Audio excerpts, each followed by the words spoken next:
Dark sunlight and shining moon, balance of the dark and the light. Bonjour tout le monde, donc aujourd'hui on se retrouve pour le bilan de juin 2022. Pour commencer, j'ai regardé 72 épisodes, dont 33 qui sont des séries télévision, puis 33 qui c'est des épisodes d'anime, plus 3 films. Donc c'est quand même assez raisonnable. Pour mes achats, j'ai acheté 2 romans et 5 mangas qui fait 7 au total. Donc j'ai acheté le premier tome de Redwood, Mary Thompson tome 1, que je suis en train de le lire et je suis rendue au chapitre 7. L'autre, je ne l'ai pas commencé encore. Ensuite, j'ai acheté The Marriage of the Wolf, un one-shot. Elle et son chat, un autre one-shot. Before of the Fall de SNK, le premier tome.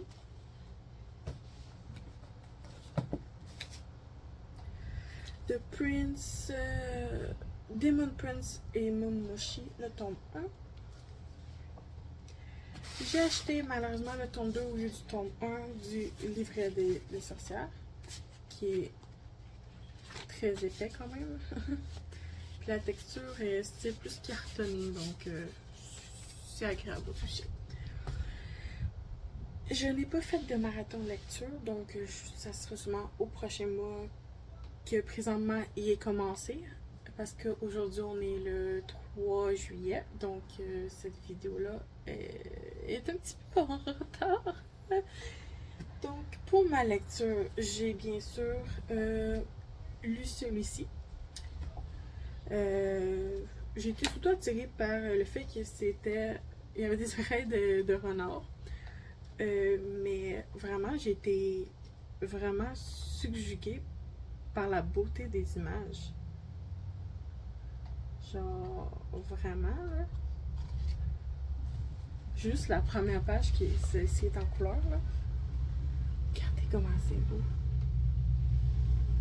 Et il répète souvent cette phrase. Vraiment beaucoup. Donc, en fait, le résumé, c'est seul depuis sa naissance, Momochi Imari hérite de la résidence familiale le jour de ses 16 ans. Le problème, c'est qu'elle est déjà habitée par Aoi, Yukari et Ice. Désolée pour mon accent qui est minable pour les noms. Il semblerait que la maison soit bâtie à la frontière de notre monde et de l'au-delà. Aoi, le gardien des lieux, pourrait bien cacher un secret également. Retrouvez la nouvelle œuvre fantastique de la talentueuse Aya Shioto, auteur de la série Kiss of the Rose Princess. Donc, il m'a coûté 13,95 dans ma librairie moderne du quartier. Donc, moi, je suis au Canada. Voilà. Donc, puis, c'est ça. Donc, là, derrière, il est super mignon. Ensuite, celui-ci aussi, je l'ai lu. Donc, si je vous montre un peu, c'est très original. 12,85 cette fois-ci. Donc, c'était les prémices, excusez-moi, du printemps. Il pleuvait, c'est ce jour-là qu'elle m'a trouvé. Je lui savoir sa vie de chat auprès de la maîtresse qui l'a recueillie, une jeune femme connaissant à la fois les avantages de l'indépendance et les astres de la solitude. Les yeux du félin assistent à ce quotidien qui s'écoule lentement, oscillant entre moments chaleureux et moments teintés d'amertume, entre jours de soleil et jours de pluie. Donc, c'est une adaptation en manga du court-métrage Elle et son chat, la poésie du réalisateur Makoto Shinkai. Donc, c'était vraiment doux, puis ouais, c'est la première fois que j'avais ce style de dessin-là, parce que c'est pas... ben, j'ai pas l'habitude de voir ce style de dessin-là, mais ça a l'air que c'est celle qui est dessinée Blue Period, me semble. Donc, voici la première couverture en couleur. Oups. Donc, petit design. Il est trop chaud. J'ai vraiment adoré. Ensuite, celui-ci, que j'ai vraiment adoré, est un peu plus épais. Je suis un peu déçue de la fin, par contre. Je m'attendais à quelque chose. Mais c'est un yaoi, puis c'est assez soft. Vraiment soft. Donc, je vais juste vous montrer une première page. Les pages du début.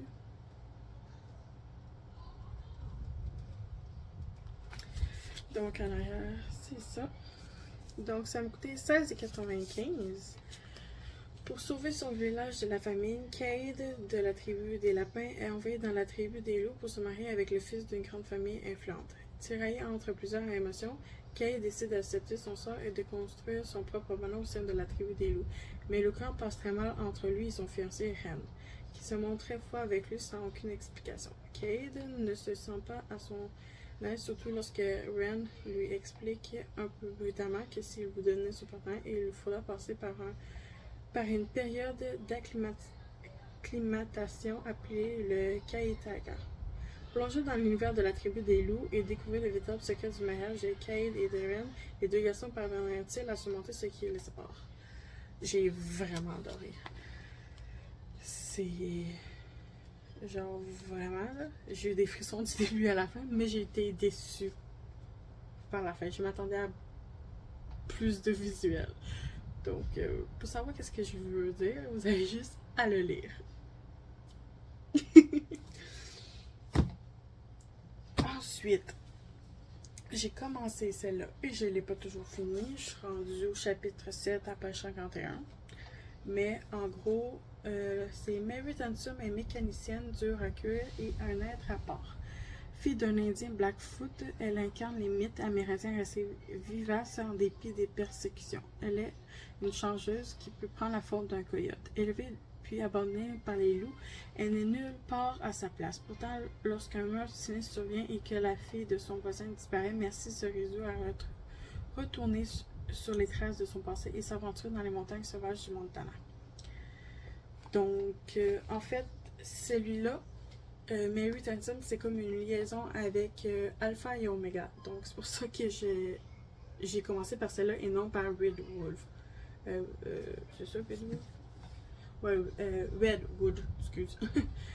Donc, voilà. J'adore la couverture. Il y a deux éditions, soit comme ça ou soit plus dans ce genre-là. C'est à peu près le même genre que ça. Parce que c'est dans l'édition Milady, puis dans Milady, c'est à peu près tout avec des visages humains, un loup, puis l'écriture. Mais quand je suis tombée sur celle-là, je l'adorais. Donc, un peu de... ça se voit pas vraiment en caméra, mais il est un peu brillant, puis j'ai adoré. Donc, voilà. Donc, justement, je vais le lire plus tard. Ensuite, je me suis relu le tome 1, le tome 2, pour lire le tome 3 de Hanam Junjun Omegaverse. Donc, c'est bien, j'adore. Surtout, ça m'aide à avoir des idées pour mon roman que je suis en train d'écrire qui s'appelle Kira. Donc, ça, je viens de poster ma première vidéo vlog écriture que justement, j'ai commencé par ce vlog-là avec ce roman-là. Donc, j'ai réussi à écrire le prologue, le chapitre 1, le chapitre 2, le chapitre 3. Là, je suis justement, ce soir, je continue le chapitre 4, donc c'est cool. Donc voilà, je vais juste vous lire le résumé du premier tome, mais en fait, ils sont comme pareil, c'est simple. Donc, tout comme sa soeur Bella Dato est un Oméga orphelin. De fait, leur destin est d'être mariés dès les premières chaleurs, alors qu'il se prostitue pour tenter de sortir de la misère et pour s'assurer de ne pas être séparé de sa seule famille qui lui reste. Il découvre que le directeur de son orphelinat vend ses camarades au lieu de les marier. Lorsque Bella entre brusquement en chaleur, les choses tournent mal et le seul espoir du jeune homme n'est autre que Judah, un homme loup alpha. C'est super. Donc, c'est juste pour... J'adore.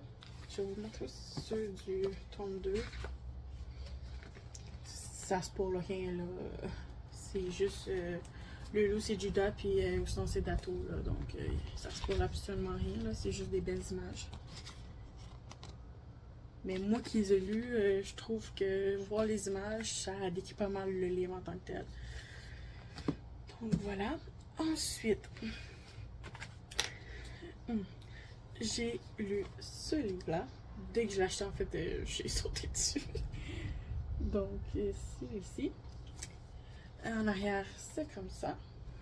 Il m'a coûté aussi 16,85 $. Donc, c'est Godite, c'est une entreprise de recouvrement de dettes qu'il est incapable de maintenir à flot. En effet, il préfère coucher avec ses clients plutôt que de récupérer leur argent.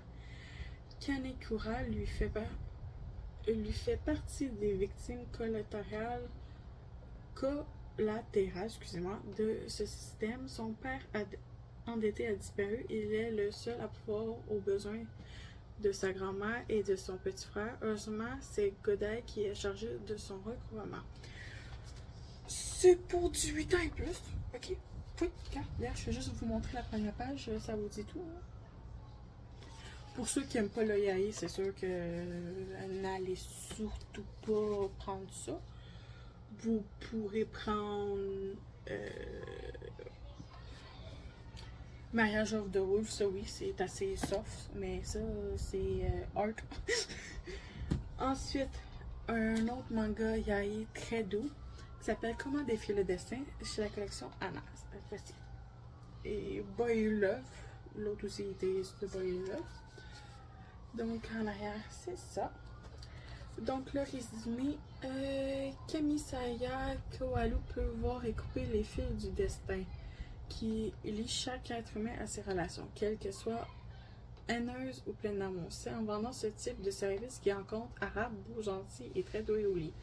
Mais Koharu a un problème à son petit doigt, ne prend aucun fil rouge assis à l'amour et il sait bien que Hara, comme tous les autres, va finir par trouver son âme sœur, loin de lui. Hara le convaincra-t-il de braver le destin à ses côtés? Une romance attendrissante et érotique sur la peur de l'abandon avec des personnages aux expressions particulièrement touchantes. Une pépite. Comme la plupart des livres que je lis, mais vraiment une pépite. Ouais. Regardez. Ils sont trop choux. C'est vraiment trop chou. Ensuite, celui-ci. Donc, à la recherche de notre comète, je l'ai aussi lu au complet. Très très soft, super doux. J'ai vraiment adoré. Je ne m'attendais vraiment pas à cette histoire-là. Donc, en arrière, ça ressemble à ça. C'est 16,85 $ aussi, comme toutes les yaoi. Kawaii et Ohara sont deux camarades de classe ayant sympathisé lors de la dernière fête de leur lycée. Kawaii... c'est vraiment Kawaii qui est marqué, mais je ne sais pas comment le prononcer. Qui protestait le club d'astronomie de leur établissement, pourtant condamné à interner, était quelqu'un de vraiment social et de différent aux yeux d'Ohara. 2 années plus tard, Kawaii devient un étudiant occupé par ses cours et ses petites jobs alimentaires, vit dans le même immeuble qu'Ohara, qui a choisi de ne pas aller à l'université et de travailler immédiatement après le lycée. Les deux anciens camarades se croisent sans se fréquenter. Un jour, Kawaii, qui est venu proposer à Ohara d'observer l'éclipse lunaire avec lui, apprend que ce dernier a décidé de déménager. Donc c'est très très très beau. J'ai vraiment beaucoup adoré celui-ci aussi. J'ai quasiment pleuré du début à la fin aussi parce que c'est tellement beau. Donc voilà. C'est trop mignon. Ensuite, le mois de mai, je l'avais commencé. J'avais commencé le tome 1 d'Alpha et Omega, puis je l'ai terminé. J'ai commencé ensuite le tome 2, puis ce mois-ci, le mois de juin plutôt, je voudrais dire, parce que je tourne cette vidéo-là pour le bilan de juin, bien sûr. Donc, j'ai terminé le tome 2 de celui-ci, qui, comme je dis, c'est comme dans le même monde. Genre, il y a des personnages là-dedans qu'on entend là-dedans. Mais je me souviens pas si là-dedans, on entend justement merci. Je sais plus. Je me souviens plus. Donc voilà, j'ai vraiment bien aimé. C'est un livre quand même qui est dans les 330 pages, 340 je crois. Donc vraiment un coup de cœur. Donc c'est ça. En gros, j'ai pas le temps à côté de moi, j'ai oublié d'aller chercher, mais en gros c'est une histoire de loup-garou, bien sûr. C'est une fille qui s'est faite changer contre son gré et elle va subir beaucoup d'intimidation, de violence et tralala dans sa meute qui l'a transformé. Et un jour, il va arriver quelque chose, elle va appeler comme le Maroc, qui est comme le haut placé de toutes les meutes. Et ils vont envoyer quelqu'un qui est le fils du Maroc pour aller s'occuper du problème qui est qui se passe autour de Anna, qui est le personnage principal.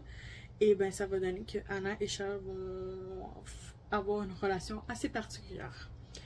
Donc voilà, c'est à peu près résumé de ce que j'ai lu. Donc, il va y avoir des hauts et des bas, des péripéties. En tout cas, c'est vraiment, j'adore vraiment lire sur ce genre-là. Les loups-garous, c'est vraiment un de mes thèmes préférés.